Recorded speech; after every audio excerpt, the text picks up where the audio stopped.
E já tem data marcada para uma reunião que pode definir pelo impeachment do presidente Augusto Melo. No Corinthians Vídeo de hoje do canal do Nicola te mostra a carta de convocação do Conselho Deliberativo. Quero falar também sobre um ponta esquerda e direita do Boca Juniors. Será que ele está mesmo nos planos do São Paulo, como afirma a imprensa argentina?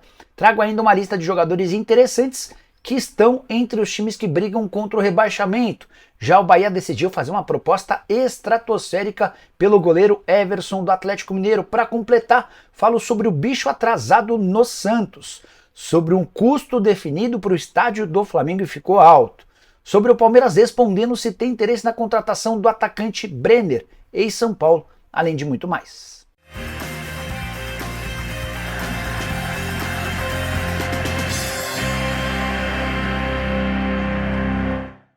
Fala aí pessoal, sou Jorge Nicola, bem-vindos a mais um vídeo do canal, sempre bom ter vocês por aqui. Sem perder tempo, quero contar que todo esse conteúdo é um oferecimento de Aposta Ganha e tem Black Friday começando nessa quinta-feira. São várias as novidades. A primeira delas é de que Luva de Pedreiro é o mais novo embaixador da AG. E diante disso, também para festejar essa contratação importante, começou nessa quinta-feira Black Friday da Aposta Ganha, com promoção para o jogo entre Vasco e Internacional marcado para as 20 horas dessa quinta-feira pelo Campeonato Brasileiro em São Januário. Você vai ter direito a um 20% de cashback em créditos de apostas. Daqui a pouco eu explico como funciona. Antes, deixa eu colocar na tela a minha sugestão para essa partida. Vou de vitória do Internacional mesmo fora de casa, cotação de R$ 2,20, estou colocando R$100 para voltar em R$ 220. Para você participar e aproveitar a Black Friday é só clicar no link que está no comentário fixo, você vai fazer seu cadastro. É sempre importante lembrar que você precisa ter pelo menos 18 anos de idade e jogar com responsabilidade. Fazendo sua aposta nessa partida entre Vasco e Internacional, você recebe cashback de 20% em crédito de aposta. Combinado? Bora começar o vídeo com aquele tradicional giro de notícias.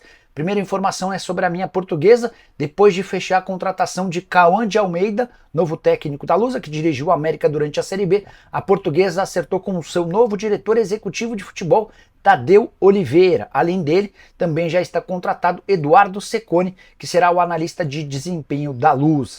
Quero contar que o ex-presidente do Internacional, Vitório Pífero, teve sua prisão determinada pela justiça em meio a uma operação chamada Rebote. Ele foi condenado e pode pegar um tempo grande de prisão. Para completar sobre o Internacional, contar que o goleiro, e vocês lembram dele, ex-Corinthians e Ponte Preta, voltou a ser relacionado para uma partida depois de quase 10 meses de recuperação por conta de um rompimento no ligamento do joelho.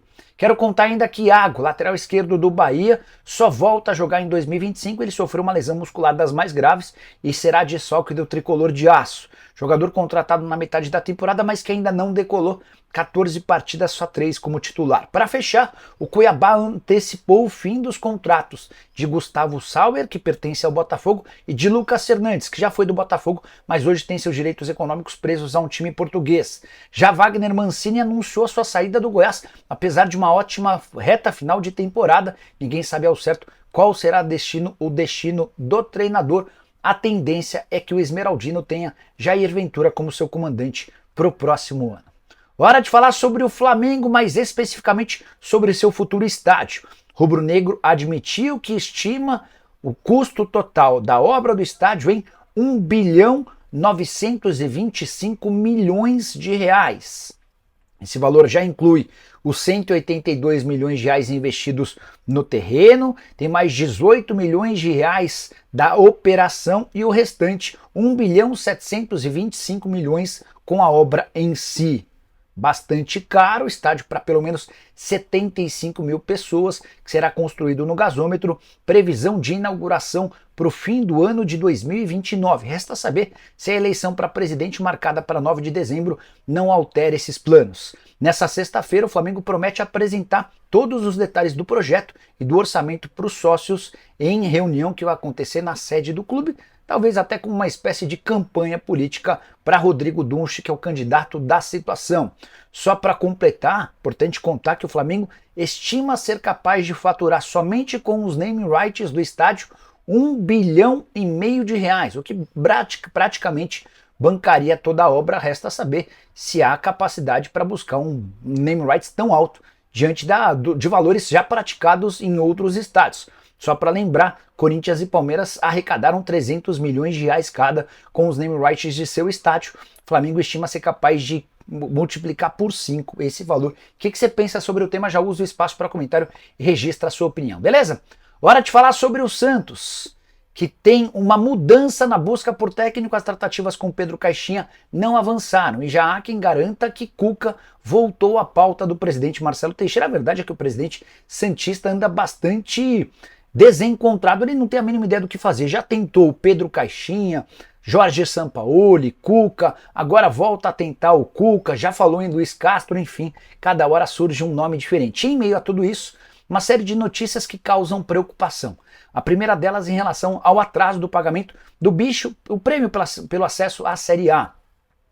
As setoristas do Santos asseguram que esse pagamento deveria ser feito logo depois da partida contra o Vila Nova, que terminou com derrota no último domingo na Vila Belmiro. Acontece que esse pagamento ainda não foi feito e alguns jogadores ameaçariam não estar na partida de despedida da Série B contra o Sport marcado para esse final de semana.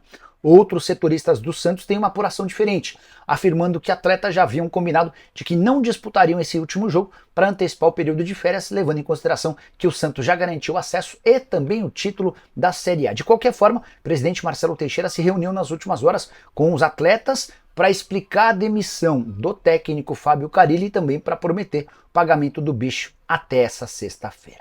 Bora falar agora sobre o Bahia, que resolveu abrir os cofres para contratar o goleiro Everson. De acordo com a rádio Itatiaia, que tem como dono o maior acionista do Atlético Mineiro, o Rubens Menin, o Bahia está disposto a pagar 35 milhões de reais em salários num contrato de 3 anos para o Everson. Você divide 35 por 13, 26, 39 meses, eu estou incluindo o 13º de cada um desses anos, e chega à conclusão de que a proposta do Bahia chega próxima a 900 mil reais por mês. Eu já havia contado para vocês na manhã dessa quinta-feira que o Everson tem no Atlético um salário de 520 mil mensais. Ele está pedindo um aumento para continuar no Atlético, o Galo topa conceder esse aumento, mas não vai cobrir a oferta feita pelo Bahia.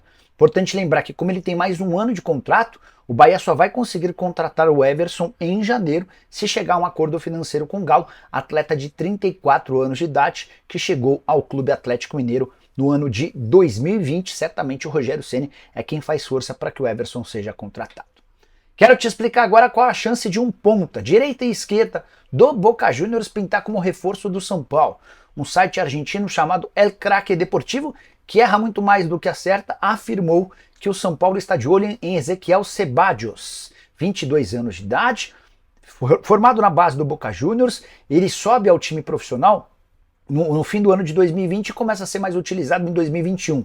Nessa temporada tem números ruins, 20 jogos, 1 gol e 1 assistência, mas é nessa reta final de ano que ele conseguiu a condição de titular e tem tido alguns destaques, inclusive uma série de elogios. Contrato longo, até dezembro de 2026, até por isso haveria a necessidade de o São Paulo comprá-lo. Confesso que achei a notícia estranha, primeiro porque o São Paulo não pretende gastar muita grana com a aquisição de direitos econômicos, depois porque os alvos são um lateral esquerdo e um camisa 10. O Ezequiel Ceballos é um ponta, que pode jogar pela direita ou pela esquerda. De qualquer forma, mandei mensagem para uma fonte são paulina que afirmou: não tratamos absolutamente nada sobre esse nome, pode descartar. Fecha aspas, diante disso, esqueçam qualquer chance de Ceballos, jogador do Boca Juniors, pintar no tricolor. Combinado?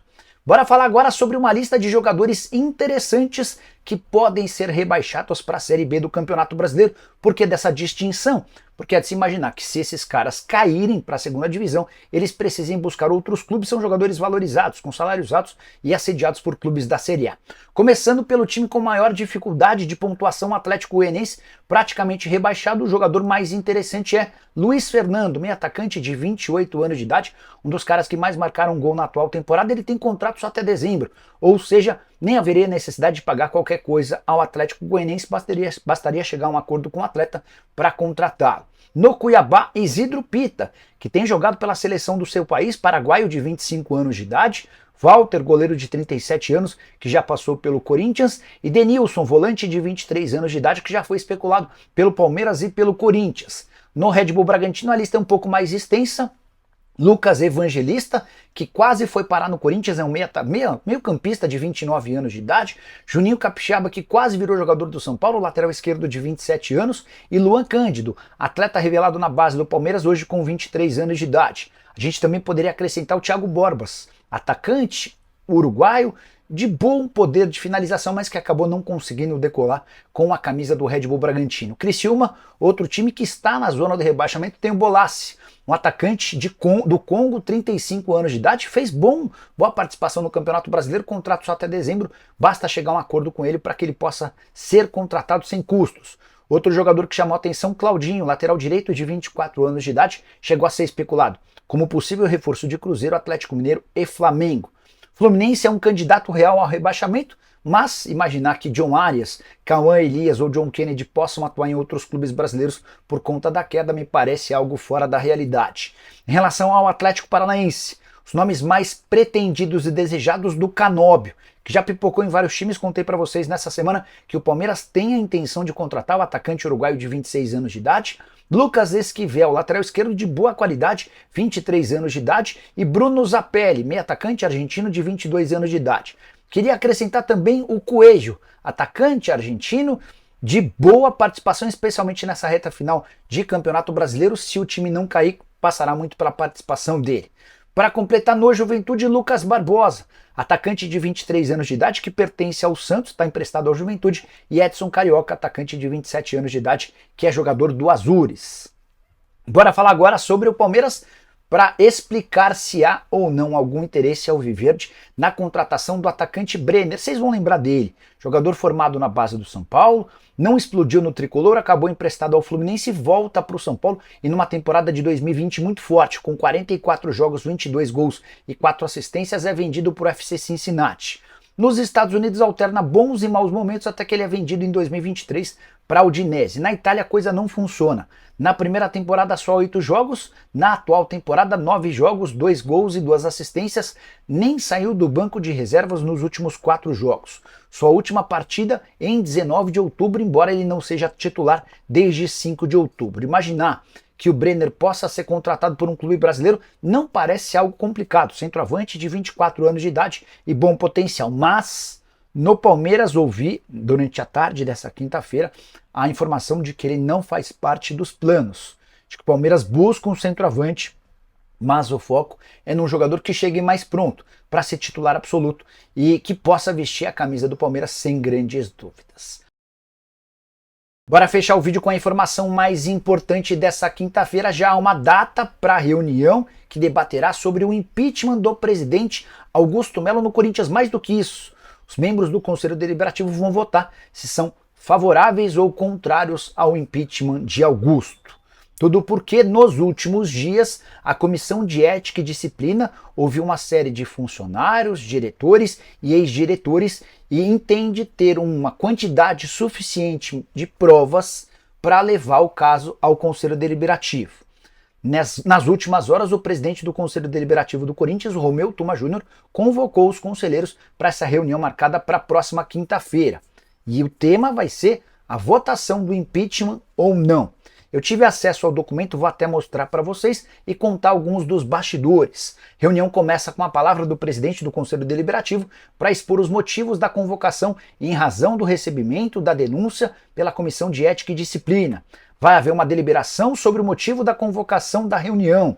O prazo regimental para manifestação do representante dos conselheiros requerentes do pedido de destituição. Vai haver também um prazo regimental para manifestação do representante dos conselheiros que estão pedindo a destituição do presidente, além da votação em escrutínio secreto pela destituição ou não do presidente da diretoria, além da proclamação na mesma noite do resultado e providências estatutárias. Como é que funciona, pessoal? Se o Augusto tiver a maioria dos votos a favor do seu impeachment, ele é afastado e o Osmar Stabile assume como presidente interino, até que os sócios do Corinthians votem a favor ou contra esse pedido de impeachment. A gente precisa aguardar pelas provas. O que o pessoal da Comissão de Ética e Disciplina encontrou? Enquanto isso não vier a público, fica muito difícil se manifestar. O que eu escutei é de que não se trata de um movimento político, de gente da oposição, e sim formado a partir de denúncias e declarações e entrevistas que foram feitas com gente que trabalhou com Augusto Melo. Imagino que o caso Vaidebet seja um dos principais responsáveis por esse processo. E você, o que pensa de mais uma confusão envolvendo o Corinthians logo agora, no melhor momento do time, com 5 vitórias consecutivas e com um clube com grandes chances de brigar por vaga na Libertadores da América da próxima temporada? Use o espaço para comentário, para deixar sua opinião. Só não esquece de deixar like e de se inscrever no canal. Nos encontramos às 7 da noite em ponto. Tem live do Nicola. Tchau!